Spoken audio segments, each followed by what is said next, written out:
Ahmed says, I'm stuck with intermediate vocabulary. How can I upgrade my level?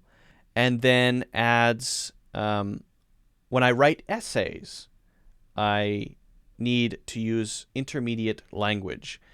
So for this one, if you need to know more words and you need to know how to use more words, and especially if you need to improve your writing, you really need to be a serious reader. You cannot expect to be good at writing if you're not a very competent reader, especially if you're reading for enjoyment. If you have a foundation of the language in text, meaning you read books regularly, you sometimes check new words and look at the context within a sentence, you're going to have a huge advantage over English learners who are not doing that. Think about every native English speaker. Pretty much every native English speaker grew up reading books in their childhood, went to school, had to read books in middle school, high school. I had to read a bunch of books. You have to. Well, and I love reading, so I've been reading since before I was born. So if that's what native English speakers do, can we say, well, yeah, but we don't really need to do that. If we want to master the English language, we can skip that part. Maybe, but maybe not. Maybe that part of it is an important part of what allows a native English speaker as an adult to be able to use their language naturally. Especially someone who sounds well educated, right? Very likely, one of the things that has contributed to that educated sound, I don't sound very educated. One of the things that has contributed to that is the fact that they are a reader and have been a reader and did a lot of reading in school.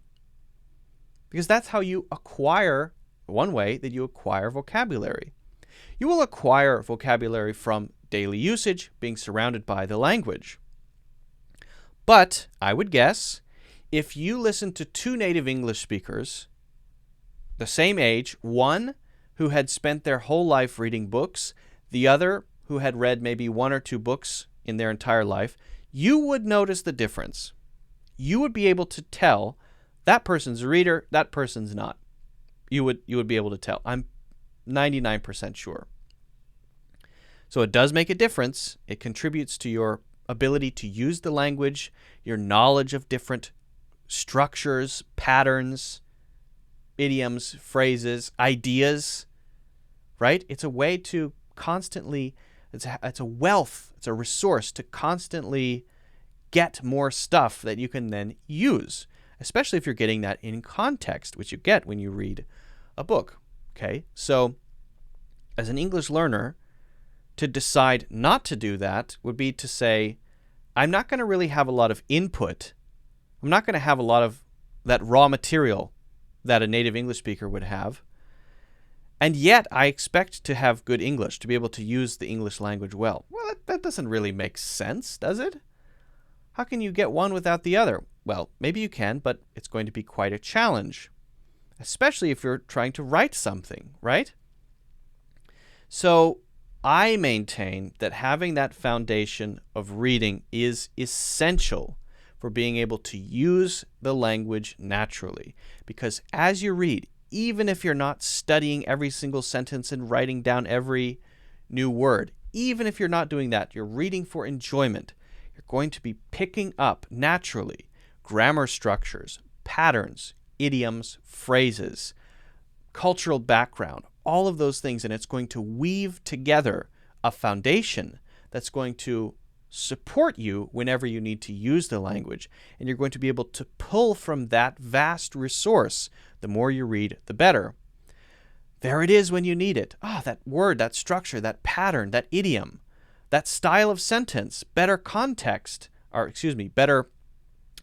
better context. The context will give you better usage of the language, including better syntax. That's the word I was trying to find. Syntax is the ability to use different kinds of sentences, different patterns together, right? So you get that from reading. in large part. Find books you enjoy, read what you like. I recommend nonfiction because it's a little easier to read than fiction, actually. It's usually written at around an 8th grade level. Read regularly and practice writing. Write short essays and make sure you get some feedback on it. If you have a friend who's also learning English, give it to them. Have them look at it. Give them some feedback. Give you some feedback. Go back and forth if you've both written something. This process is good. And always, always keep reading. But read for fun. And always when you're learning words, learn them in context, in the situation that you find them in. So I hope that helps. Good question, Ahmed. If you guys haven't already done so, don't forget to hit the like button and subscribe. And of course, check out my full courses in the links in the description.